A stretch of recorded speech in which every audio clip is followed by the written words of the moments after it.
मैं सूरज आप सभी का वर्ड इनकार्नेशन में स्वागत करता हूं। आज का विषय है व्लादिमीर लेनिन के अप्रैल थीसिस सिद्धांत। आज के सेशन में यह समझने का प्रयास करेंगे कि जो कि व्लादिमीर लेनिन थे वे रशिया के सामान्यतः राजनीतिक सिद्धांतकार थे और वे साम्यवाद के प्रबल समर्थक थे। उनके अंदर 3 ऐसी विचारधाराएं थी जो कि वह चाहते थे कि आने वाले समय में जो शासन प्रशासन चले उसमें कहीं ना कहीं ये 3 विचारधाराओं को सबसे पहले स्थापित किया जाए और रशिया का इन सिद्धांतों के माध्यम से विकास किया जाए। और ये 3 सिद्धांत निम्नलिखित थे: युद्ध का अंत, भूमि का पुनर्वितरण, बैंकों का राष्ट्रीयकरण। ये तीनों जो विचारधाराएँ हैं कहीं ना कहीं ये व्लादिमीर लेनिन की प्रमुख विचारधाराएं थी और इन्हीं तीनों विचारधाराओं के सम्मिलित रूप को अप्रैल थीसिस बोला गया।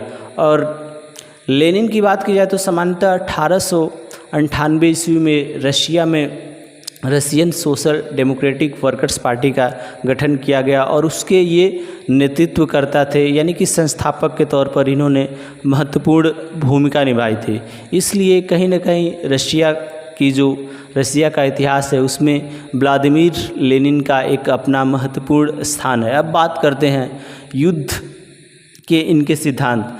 ये हमेशा से यह चाहते थे कि जो भी विश्व युद्ध में जो रशिया है इसका इन्वॉल्वमेंट उसको दूर किया जाए और कहीं ना कहीं रशिया को चाहते थे कि विश्व युद्ध में ये संलग्न न हो, जिससे कि देश की अर्थव्यवस्था सुचारू रूप से चले और लोगों को किसी प्रकार की परेशानी ना हो। इसलिए इन्होंने 1918 ईस्वी में देश के तमाम पार्टियों को मिलाकर इन्होंने जो जर्मनी है उसके साथ समझौता किया और यह निश्चित किया कि आज के बाद से हम लोग आपस में युद्ध नहीं करेंगे और तमाम तरीके की संधियाँ की।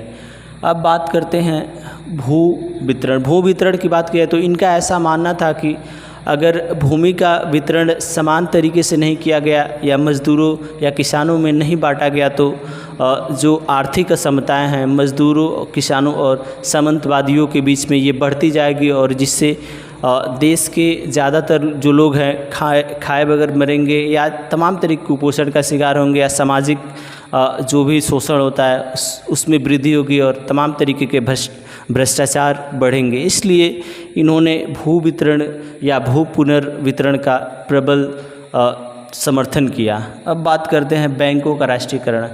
यह चाहते थे कि जितने भी देश में बैंक है उनका राष्ट्रीयकरण किया जाए और उस पर पूर्णतः सरकार का नियंत्रण स्थापित हो। ये निम्न विचार थे और इन्हीं केंद्रीय विचारधारा को सामान्यतः अप्रैल थीसिस बोला गया। धन्यवाद।